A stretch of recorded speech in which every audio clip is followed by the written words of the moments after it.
Good morning everybody. આજનો આપણો જે લેક્ચર છે એ બે પ્લેટફોર્મ ઉપર એક સાથે ચાલી રહ્યો છે. MS ટીમ ઉપર પણ ચાલી રહ્યો છે અને યુટ્યુબ ઉપર પણ ચાલી રહ્યો છે. બરાબર છે. તો આજે આપણે જે ભણવાના છીએ કે જે મુદ્દાની આપણે ચર્ચા કરવાના છીએ કે એની આપણે જો પેલા જોઈએ તો અહીંયા આપણે કેટલાક બાળકોને જોઈ શકીએ છીએ. ખરેખર બાળપણ એક એવી અવસ્થા છે કે જે વીતી જાય પછી લોકો એના માટે તરસતા હોય છે પણ મળે નહીં. બરાબર. એના માટે એવું કહેવાયું છે કે એ દौलत भी छीन लो, એ शोहरत भी छीन लो, भले छीन लो मुझसे मेरी जवानी, मगर मुझको लौटा दो बचपन के वो दिन, वो कागज की कश्ती, वो बारिश का पानी. આ એવી જોરદાર અવસ્થા છે કે જેમાં પ્રકૃતિ સાથે આપણે રહેવાનું છે, નિખાલસ ભાવે રહેવાનું છે. બરાબર છે. પરંતુ તમે વિધિની વક્રતા જુઓ કે જે અવસ્થામાં બાળકને રમવાનું હોય, જે અવસ્થામાં બાળકના હાથમાં પુસ્તક હોવા જોઈએ, એ જ અવસ્થામાં બાળક મજૂરી કરતો હોય છે. તો બે પ્રકારની પરિસ્થિતિ આપણે જોઈ શકીએ છીએ. એક બાજુ બાળક આનંદ કરતો હોય છે, એ એની ઉંમર છે આનંદ કરવાની. બીજી બાજુ બાળક મજૂરી કરતો હોય છે. તો આજે આપણે જે ચર્ચા કરવાના છીએ, જે મુદ્દાની વાત કરવાના છીએ, એનું નામ છે બાળ મજૂરો. તો આખા વિડીયોમાં આપણે જે ભણવાના છીએ, પ્રસ્તાવના, બાળ મજૂરોનો અર્થ અને વ્યાખ્યા, બાળ મજૂરોનું પ્રમાણ, બાળ મજૂરોનો ઉદ્ભવના કારણો, એને નિવારવાના ઉપાયો અને સમાપન, આટલી ચર્ચા આપણે કરવાના છીએ. તો બાળકો છે એ ખરેખર દેશનું ભાવિ છે. બાળકોને દેશના સારા નાગરિક બનાવવા માટે તેમની યોગ્ય સાર સંભાળ લેવાવી જોઈએ, જેથી તેઓ દેશના સારા નાગરિક બની શકે અને અર્થકારણના વિકાસમાં સક્રિય ભાગ લઈ શકે. પરંતુ વર્તમાન સમયમાં આપણે જોઈએ કે બાળ મજૂરીની જે સમસ્યા છે ખૂબ જ ગંભીર સમસ્યા છે. માત્ર ભારતની નહીં પરંતુ આખી વૈશ્વિક દ્રષ્ટિએ આપણે જોઈએ તો આ સમસ્યા વૈશ્વિક સ્તરે ઓછા વધતા પ્રમાણમાં બધે વિશ્વના જુદા જુદા દેશોમાં એ ફેલાયેલી છે. આ મુખ્યત્વે વિકસતા દેશોની સમસ્યા છે એવું માનવામાં આવે છે, પરંતુ વર્તમાન સમયમાં વિકસિત રાષ્ટ્રોમાં પણ ભૂતકાળમાં આ સમસ્યા હતી. 18મી સદીની જો આપણે વાત કરીએ તો બ્રિટનમાં ઔદ્યોગિક ક્રાંતિ થઈ, ત્યાં શ્રમિકોની આજીવિકાના ગંભીર પ્રશ્નો ઉભા થયા. ઔદ્યોગિક ક્રાંતિ બાદ વિશ્વમાં બાળ મજૂરોના પ્રમાણમાં વધારો થયો છે એવું કહેવાય છે. તો બાળ મજૂરોની જે સમસ્યા છે ક્યાંક ને ક્યાંક મૂડીવાદ સાથે સંકળાયેલી હોય એવું પણ આપણે કહી શકીએ. વિશ્વના જે વિકસતા જતા જે દેશો છે એમાં તો આ સમસ્યા ખૂબ જ ગંભીર છે. રાષ્ટ્રીય સ્તરની જો વાત કરીએ, ભારતની વાત કરીએ તો ભારત એ તો લોકશાહી પ્રજાસત્તાક દેશ છે અને ભારતે કલ્યાણ રાજ્યનો અભિગમ સ્વીકાર્યો છે. એટલા માટે ભારતે પોતાના બંધારણના અભિમુખમાં એવું દર્શાવવામાં આવ્યું છે કે દરેક વર્ગના સામાજિક, આર્થિક, સાંસ્કૃતિક અને ધાર્મિક વિકાસની જવાબદારી રાષ્ટ્રની છે. દેશના અનેક નાગરિકોને જ્ઞાતિ, જાતિ કે ધર્મના ભેદભાવ વિના વિકાસની સમાન તકો પૂરી પાડવામાં આવશે. પરંતુ પરિસ્થિતિની વાસ્તવિકતા કંઈક જુદી છે. ભારત એ આર્થિક વિકાસની દ્રષ્ટિએ થોડો પછાત દેશ છે, તેથી સમાજના ઘણા લોકો હજુ ગરીબીમાં જીવે છે. એક અંદાજ મુજબ ભારતમાં કુલ વસ્તીના 26% લોકો આજે પણ ગરીબીમાં જીવે છે. તો પોતાની મર્યાદિત આવકમાંથી પ્રાથમિક જીવન જરૂરિયાતની જે ચીજવસ્તુ છે એ ખરીદવા માટે અશક્તિમાન છે. તેથી આવા ગરીબ કુટુંબમાં બાળકો જે ઉંમરે શાળાના રમતના મેદાનમાં હોવા જોઈએ એ ઉંમરે તેમને શ્રમિકો બનાવી દેવામાં આવે છે, જે ખૂબ જ ગંભીર બાબત છે. બાળ મજૂરોનો અર્થ અને એની વ્યાખ્યાની જો આપણે વાત કરીએ તો સામાન્ય રીતે એમ માનવામાં આવે છે કે 14 વર્ષની ઉંમર સુધીના બાળકો અને બાળાઓ આજીવિકા મેળવવા માટે જુદા જુદા વ્યવસાયમાં અને ધંધામાં કામ કરતા હોય તો તેને બાળ મજૂર ગણવા જોઈએ. આવા બાળકોનો ઉત્પાદકીય આર્થિક પ્રવૃત્તિમાં ઉપયોગ થતો હોય છે. સાથે સાથે ઇન્ટરનેશનલ લેબર ઓર્ગેનાઇઝેશનની જો વ્યાખ્યા તરફ આપણે નજર નાખીએ તો એમણે એવું કહ્યું છે કે બાળ મજૂર એટલે એવા બાળકો કે જેઓ 14 વર્ષથી ઓછી ઉંમરના હોય, વળતર અથવા તો વળતર વગર ઉત્પાદકીય અને બિન ઉત્પાદકીય પ્રવૃત્તિમાં કુટુંબમાં કે કુટુંબની બહાર રોકાયેલા હોય અને તેમની પ્રવૃત્તિ તેમના માટે શારીરિક અને માનસિક વિકાસ માટે હાનિકારક હોય છે. તો ઇન્ટરનેશનલ લેબર ઓર્ગેનાઇઝેશને જે વ્યાખ્યા આપી છે એ ઘણી બધી વિસ્તૃત છે. કારણ કે નંબર 1 એમાં બાળકોને એની ઉંમર સાથે સાંકળવામાં આવે છે. વ્યાખ્યામાં 14 વર્ષથી ઓછી ઉંમરના બાળકોનો સમાવેશ કરવામાં આવે છે. નંબર 2, બાળકો વળતર કે વળતર વિના કામ કરતા હોય તો તેમનો સમાવેશ પણ બાળ મજૂરોમાં કરવામાં આવે છે. નંબર 3, કુટુંબ સિવાયના વ્યવસાયમાં અથવા તો કુટુંબના વ્યવસાયમાં રોકાયેલા બાળકોનો સમાવેશ પણ બાળ મજૂરોમાં કરવામાં આવ્યો છે.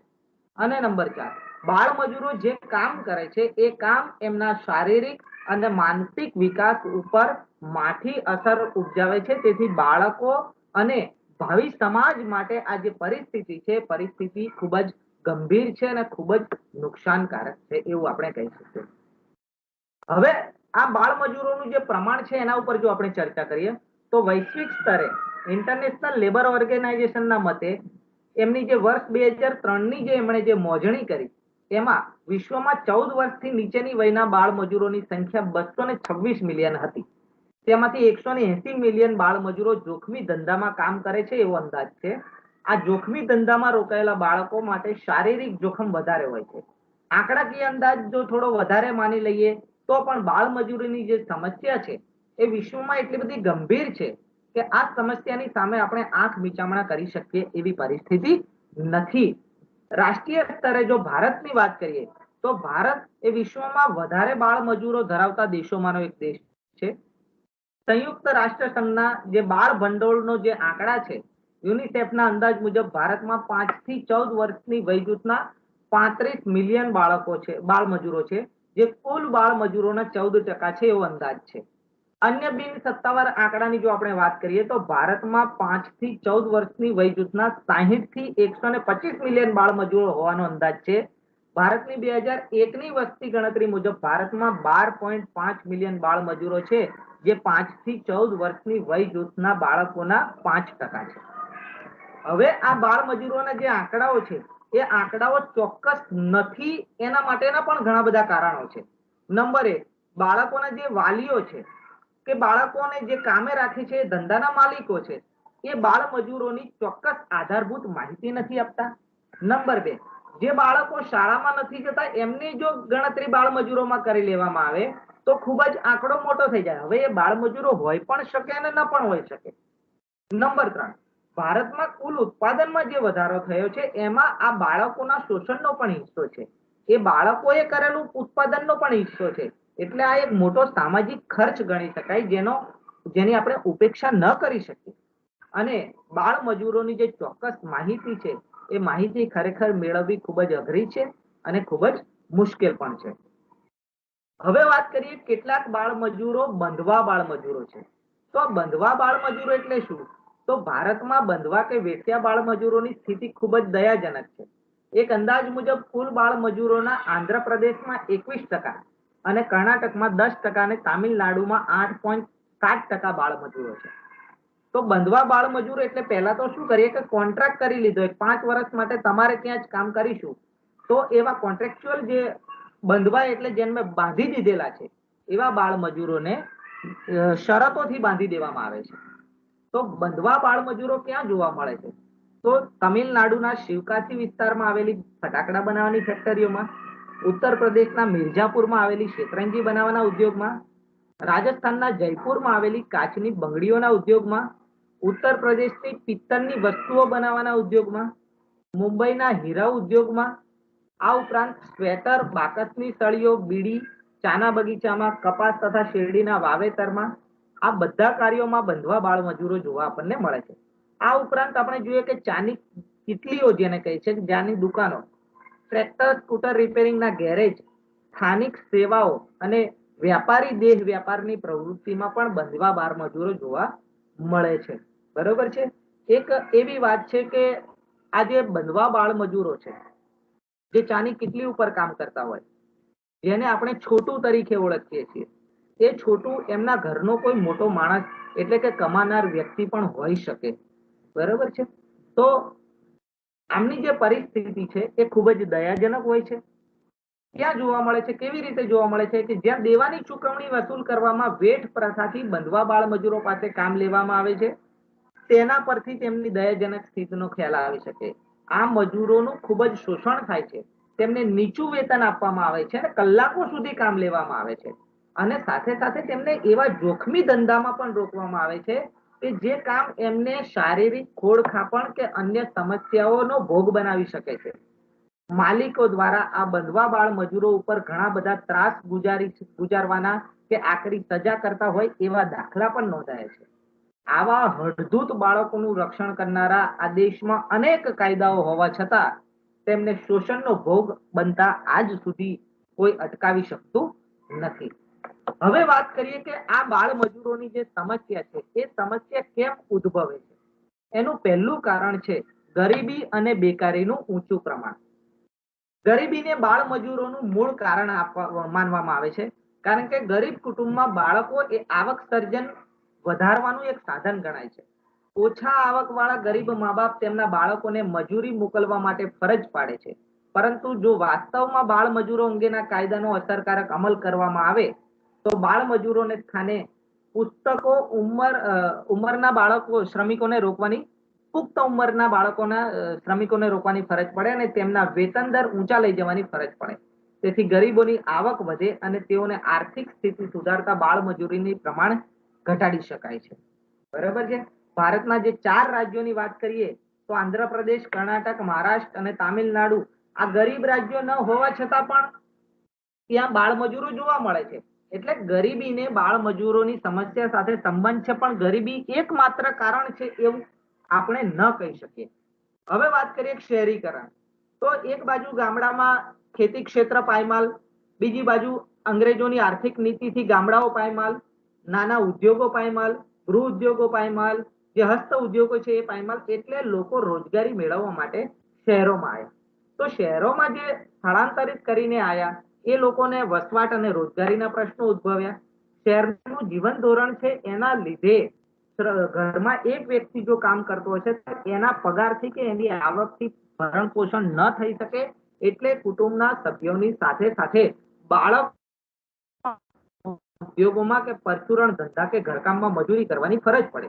તો શહેરીકરણ એ બાળ મજૂરોના ઉદ્ભવનું એક મોટું કારણ માનવામાં આવે છે.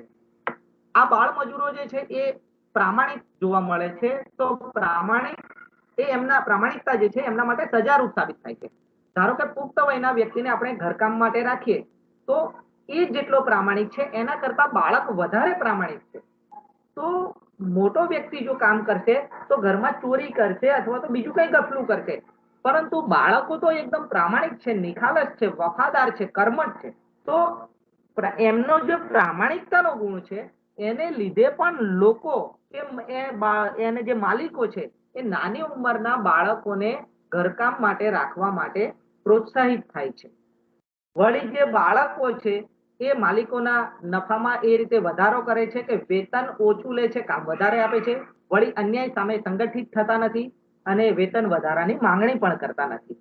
તો આમનામાં જે બાળકોમાં જે પ્રામાણિકતાનું જે તત્વ જોવા મળે છે એ પ્રામાણિકતાના તત્વને લીધે પણ બાળ મજૂરીની સમસ્યા વધી જાય. ક્ષેત્રમાં રોજગારીની તકો છે. ગ્રામીણ વિસ્તારની વાત કરીએ તો કૃષિ ક્ષેત્રનો જે વિકાસ છે ધીમો છે. યોજનાકીય ખર્ચમાં પણ જોઈએ તો અસમતોલ વિકાસની આપણે યોજના અપનાવી બીજી યોજનાથી. તો કૃષિ ક્ષેત્રમાં જે ઉત્પાદકીય મૂડીરોકાણ થવું જોઈએ એ પણ ઓછા પ્રમાણમાં થયું. તો અહીંયા કૃષિ ક્ષેત્રે છુપી અને પ્રછન્ન બેકારી જોવા મળી, કારણ કે જે દરે વસ્તી વધી એ દરે રોજગારી વધી નહીં. એટલે ગામડામાં જે લોકો કૃષિ ક્ષેત્ર સાથે પ્રત્યક્ષ કે પરોક્ષ રીતે સંકળાયેલા હતા એ લોકો પ્રછન્ન બેકારો બન્યા. તો ખેડૂત જ્યારે ખેતરમાં કામ કરવા માટે જાય છે ત્યારે સાથે સાથે મજૂરી કરવા તેના બાળકને પણ લઈ જાય છે, કારણ કે એક બાજુ ગરીબ છે, આવક નથી, રોજગારીની તકો નથી. તો આ રીતે કૃષિ ક્ષેત્રમાં રોજગારીની અપૂરતી તકો હોવાને લીધે લોકો શહેરોમાં ગયા અને શહેરોમાં પણ એની જ પરિસ્થિતિ થઈ અને બાળ મજૂરોની જે સમસ્યા છે એ સમસ્યાને વેગ મળ્યો. શ્રમિકોના સ્થળાંતરની જો વાત કરીએ તો ગુજરાતની જો વાત કરીએ તો ગુજરાતમાં ઘણા બધા શ્રમિકો દાહોદથી આવે છે. ઘણા બધા શ્રમિકો જે અરવલ્લીની જે પર્વતમાળા છે એ પર્વતમાળાના જે ગામડાઓ છે ત્યાંથી અહીંયા રોજગારી માટે આવે છે. તો જ્યારે શ્રમિક રોજગારી મેળવવા માટે એક જગ્યાએથી બીજી જગ્યાએ સ્થળાંતર કરતા હોય છે ત્યારે તેમના બાળકોએ પણ સંજોગો વસાત તેમની સાથે મજૂરી કરવા માટે જવું પડે છે. કેટલાક કોન્ટ્રાક્ટરો તો બાળકોને તેમના મા બાપથી વિખૂટા પાડીને એને બાળ શ્રમિકના જૂથમાં બીજે કામ કરવા માટે પણ લઈ જતા હોય છે. તો આવા બાળકોની સ્થિતિ ખૂબ જ દયાજનક છે. અલબત્ત સરકારે એવી વ્યવસ્થા કરી છે કે જે શ્રમિકો સ્થળાંતરિત કરતા હોય એમના બાળકોને જે તે સ્કૂલમાં એડમિશન આપી શકાય એવી વ્યવસ્થા ઊભી કરી હોવા છતાં પણ બાળ મજૂરોની સમસ્યા આ શ્રમિકોના સ્થળાંતર સાથે ચોક્કસપણે જોડાયેલી છે. એ બાબતને આપણે નકારી શકીએ નહીં. શ્રમિકોને ધિરાણની અગવડતા તો બે રીતે અગવડ થાય છે. એક તો ગામડામાં ધિરાણ સંસ્થાઓ ઓછી છે અને જે ધિરાણ સંસ્થાઓ ધિરાણ કરે છે એ જામીનગીરીને તારણમાં રાખીને ધિરાણ કરે છે. હવે જ્યાં શ્રમિકો પાસે જામીનગીરી હોતી નથી એટલે એ ધિરાણ પ્રાપ્ત નથી કરી શકતા કે પછી નવા પોતાના ધંધા શરૂ નથી કરી શકતા, તો એમને ધિરાણના અભાવે ફરજિયાત મજૂરી કરવાની ફરજ પડે છે અને એમના બાળકોને પણ મજૂરી કરવા માટે મોકલવા પડે છે. સામાજિક સમાજ કલ્યાણની જે યોજનાઓ છે એની જો આપણે ચર્ચા કરીએ તો જો શ્રમિકોને વીમા યોજના, મફત તબીબી સવલત વગેરે સામાજિક કલ્યાણની યોજનાઓ નો વ્યાપક પ્રમાણમાં અમલ કરવામાં આવે તો શ્રમિકોની જે વાસ્તવિક આવક છે એમાં વધારો થાય. અહીં નાણાકીય આવક સ્થિર હોય પરંતુ નાણાકીય આવકમાંથી મોટા ભાગનો ખર્ચો એણે આ બધી સેવાઓ પ્રાપ્ત કરવામાં જતો રહે. જો સરકાર તરફથી આવી સામાજિક કલ્યાણની યોજના હોય તો એનો ખર્ચ ઘટે છે અને એની જે વાસ્તવિક આવક છે વાસ્તવિક આવકમાં વધારો થાય છે. તો અહીંયા સામાજિક કલ્યાણની યોજના જે ભારતની વાત કરીએ તો ભારતમાં એનો વ્યાપક અમલ થતો જોવા મળતો નથી. તેથી બાળ મજૂરીની સમસ્યાને ઉકેલવા માટે આ યોજનાઓ મદદરૂપ થઈ શકતી નથી. નંબર 8, કુટુંબથી તરછોડાયેલા કે હળદૂત થયેલા બાળકો. ભારતમાં ગરીબીને કારણે ગરીબ કુટુંબમાં જન્મેલા બાળકો પ્રત્યે અણગમો વ્યક્ત કરવામાં આવતું હોય એવું ક્યાંક જોવા મળે. સાથે સાથે તેઓને જવાબદારી રૂપ કે બોજારૂપ માનવામાં આવે, તેથી તેમને કુટુંબથી હળદૂત કે તિરસ્કાર કરવામાં આવે. આવા બાળકો રખડતું જીવન ગુજારે છે અને કોઈક વાર ગુનાહિત પ્રવૃત્તિઓ પણ કરી દે છે. આવા હળદૂત બાળકો નાના મોટા કામ કરીને જીવન નિર્વાહ કરતા હોય છે. આવા બાળકોનો ઉદ્યોગના માલિકો ભરપૂર લાભ ઉઠાવે છે અને તેમને કામ આપીને તેમને ભૂખમરાથી પણ બચાવે છે. સાથે સાથે તેમને ઓછું વેતન આપીને વધારે કામ કરાવે છે અને બાળ મજૂરોની જે સમસ્યા છે સમસ્યાને આ કારણથી પ્રોત્સાહન મળે છે. નંબર 9, કેટલાક કુટુંબમાં જે કમાતો સભ્ય હોય એનું મૃત્યુ થાય અથવા તો માતા પિતાનો તિરસ્કારને કારણે અથવા તો કુટુંબનું ભંગાણ થાય કે કૌટુંબિક સમસ્યાને લીધે ઘણા બધા બાળકો અનાથ થઈ જતા હોય છે. તો આવા પ્રકારના જે અનાથ બાળકો છે એમને રક્ષણ મળે એવી ચોક્કસ જોગવાઈઓ આપણે ત્યાં ન હોવાને લીધે અથવા તો એ જોગવાઈઓનો ક્યાંક ને ક્યાંક ઓછો અમલ થતો હોય એને લીધે આવા બાળકો પોતાનું અસ્તિત્વ ટકાવીમાં રાખવા માટે મજૂરી સિવાય એમની પાસે બીજો કોઈ વિકલ્પ નથી હોતો. તેથી તેઓએ ન છૂટકે બાળ મજૂરી કરવી પડે છે. જ્ઞાતિવાદ અને ભેદભાવયુક્ત વલણની આપણે જો વાત કરીએ તો બાળ મજૂરોની સમસ્યાના ઉદ્ભવ માટે આર્થિક ઉપરાંત સામાજિક કારણો પણ જવાબદાર છે. ભારતીય સમાજમાં જ્ઞાતિવાદમાં જે તીવ્ર મતભેદો છે, જે ઉચ્ચ નીચના ભેદભાવ છે, તેમાંથી એને લીધે અમુક જ્ઞાતિના લોકોને અમુક સેવાઓમાં જ પોતાની રોજગારી મળે છે અને એમને વિકાસ કરવાની તક મળતી નથી. બીજી બાજુ ગરીબી અને ભેદભાવયુક્ત વલણ તેમના વિકાસ માટે અવરોધક બને છે. એટલે નિમ્ન જ્ઞાતિના બાળકો શિક્ષણથી વંચિત રહી જાય છે. આ લોકો પાસે આવકના સાધનો ન હોવાથી પોતાનું અસ્તિત્વ ટકાવી રાખવા માટે જ્ઞાતિ આધારિત ચાલતો વંશ પરંપરાગત જે વ્યવસાય છે વ્યવસાય કરવો પડે છે અને બાળકોને નાનપણથી એમાં જોતરી દેવામાં આવે છે. અલબત્ત સરકાર શ્રી તરફથી જે એમના માટેની જે વ્યવસ્થા છે, એમને મફત શિક્ષણની જે જોગવાઈ છે, એમને જે સ્કોલરશીપની જે જોગવાઈ છે, એને લીધે આ જે સમસ્યા છે એ સમસ્યા વર્તમાન સમયમાં થોડી હળવી થઈ હોય એવું આપણે જોઈ શકીએ છીએ. નંબર 11, બેકારી ભથ્થાનો અભાવ. વિકાસતા દેશોમાં શ્રમિકોને વૃદ્ધાવસ્થા કે અપંગતાને કારણે કામ કરવાની ઈચ્છા હોવા છતાં કામ મળતું નથી. તો ભારતમાં આવા બેકાર કુટુંબના ભરણ પોષણ માટે બેકારી ભથ્થું આપવામાં આવતું નથી, જે વિકસિત દેશોમાં આપવામાં આવે છે. તો ભારતમાં જે બેકારી ભથ્થાનો જે અભાવ છે એને લીધે ગરીબ કુટુંબમાં મુખ્ય કમાનાર વ્યક્તિ જો અકસ્માતનો ભોગ બને કે અચાનક એનું મૃત્યુ પામે તો વારસદાર જે બાળકો છે એ બાળકોએ પોતાનું જીવન ટકાવી રાખવા માટે પોતાના કુટુંબના ભરણ પોષણ માટે ફરજિયાતપણે મજૂરી કરવી પડે છે. નંબર 12, શિક્ષણ પ્રત્યે જાગૃતતાનો અભાવ. સરકાર દ્વારા મફત અને ફરજિયાત પ્રાથમિક શિક્ષણનો કાયદો અમલમાં હોવા છતાં બાળકોના જે વાલીઓ છે એ વાલીઓ શિક્ષણનું મહત્વ સમજતા ન હોવાને કારણે પોતાની સાથે બાળકોને પણ કામે મોકલે છે. બાળકો એ સમાજનું ભાવિ છે એવી ભાવના ને નેવે મૂકીને બાળકો એ એમની આવક પ્રાપ્તિનું જે સાધન છે એ સાધન ગણી લેવામાં આવે છે. તો અહીંયા ક્યાંક શિક્ષણ પ્રત્યે જાગૃતિનો જે અભાવ છે એ પણ બાળ મજૂરીના ઉદ્ભવ માટેનું કારણ બને છે. બાળકોના રૂપમાં બાળકોના જે માલિકો છે એમને સસ્તો મજૂર મળે છે. બાળકોને કામ ઉપર રાખવામાં આવે તો તેમને ઓછું વેતન આપવામાં આવે છે, વધારે કામ લેવામાં આવે છે. બાળકો દ્વારાનો પ્રતિકાર કરવામાં નથી આવતો, કારણ કે બાળકો અસંગઠિત છે અને બાળકોને મજૂરીએ રાખનાર બાળ મજૂરના રૂપમાં એમને જે સસ્તો મજૂર મળે છે એ એમના નફામાં વધારો કરે છે. તેથી પુખ્ત ઉંમરના લોકોને કામે રાખવાને બદલે એ લોકો બાળકોને કામે રાખવાનું વધારે પસંદ કરે છે. આ રીતે પણ બાળ મજૂરોની જે સમસ્યા છે એ સમસ્યા વધતી જાય છે.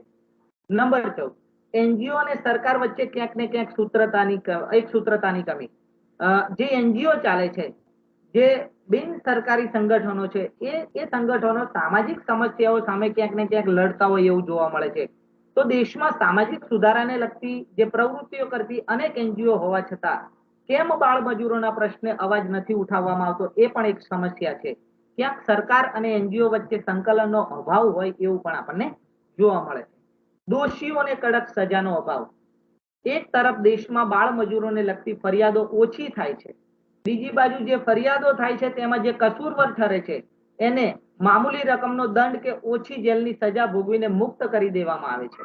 જે બાળ મજૂરીને રોકવા માટે જે દોષીઓમાં જે ભયનો માહોલ ઉભો થવો જોઈએ, જે કાયદાની એમને બીક હોવી જોઈએ, એ બીકનો માહોલ આપણે ઉભો નથી કરી શકતા.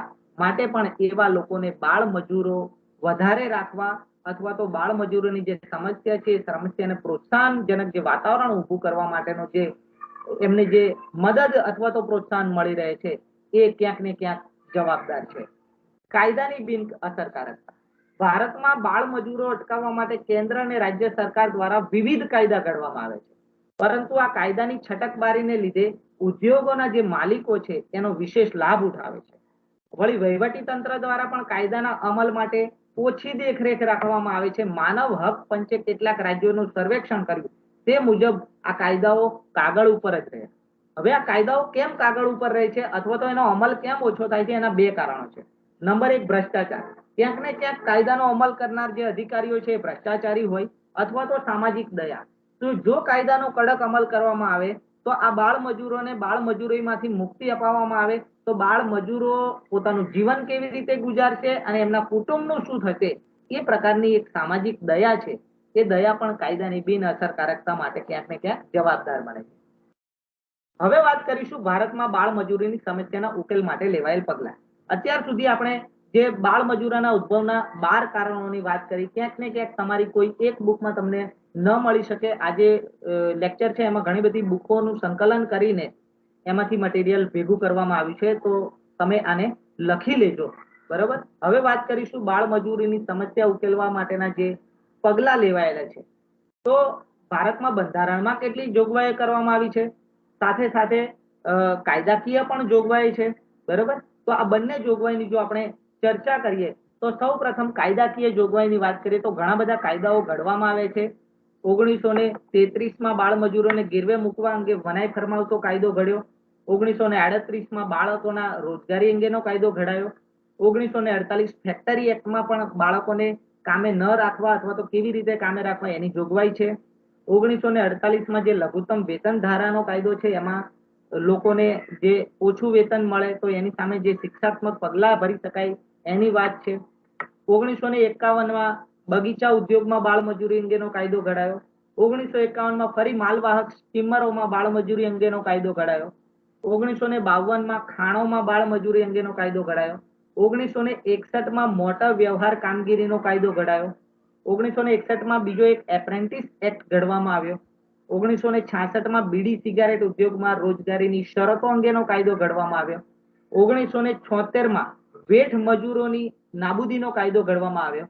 1986માં બાળ મજૂરોની મનાઈ અને વિનિમયનો કાયદો ઘડવામાં આવ્યો.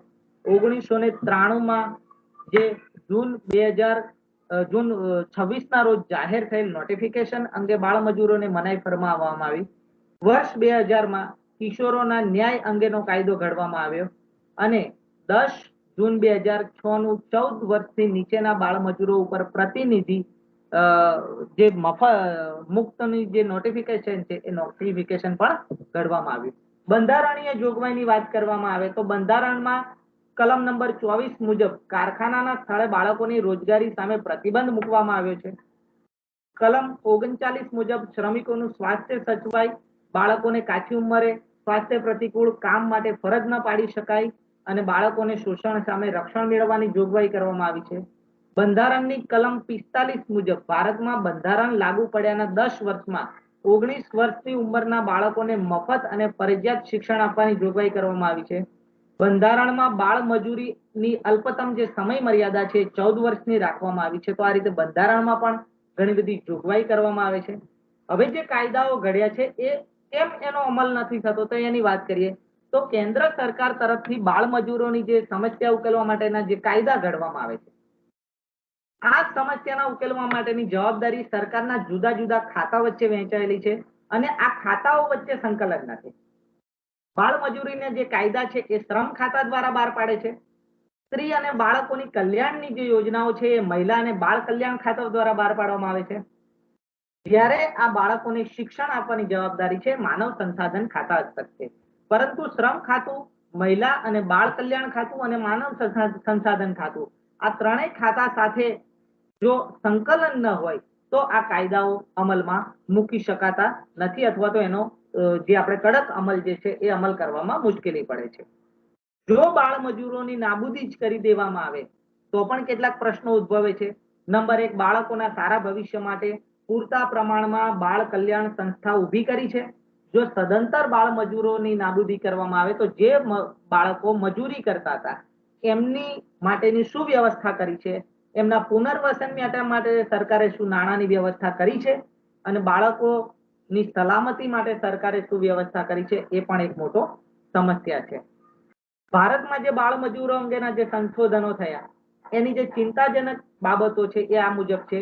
નંબર 1, બાળ મજૂરો અંગેની જે વિશ્વસનીય અને આધારભૂત આંકડાકીય માહિતી જે મળવી જોઈએ એનો અભાવ જોવા મળે છે. નંબર 2, જુદા જુદા કાયદામાં બાળ મજૂરોના જે ઉંમર છે એ ઉંમર અંગે વિસંગતતા જોવા મળે છે. 10 ઓક્ટોબર 2006 થી બાળ મજૂર રાખવાનું ગેરકાયદેસર જાહેર કર્યું છે.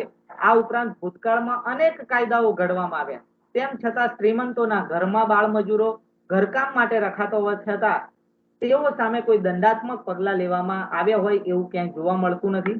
નંબર 4, પૂરતી શાળાઓના અભાવે સ્ત્રી બાળ મજૂરો દેહ વ્યાપાર કે વેશ્યાવૃત્તિ તરફ ન દોરાઈ જાય એ માટે સરકારે શું પગલાં લીધા છે એની કોઈ સ્પષ્ટતા નથી.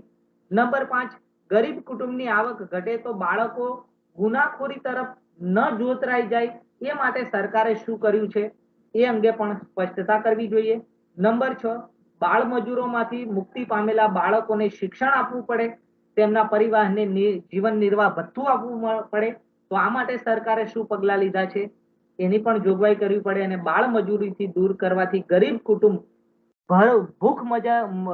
ભૂખમરાની સ્થિતિમાં ન આવી જાય તે માટે સરકારે જે ભોજન ભથ્થું આપવું જોઈએ એ માટે શું વ્યવસ્થા કરી છે તે પણ આપણે જોવી જોઈએ.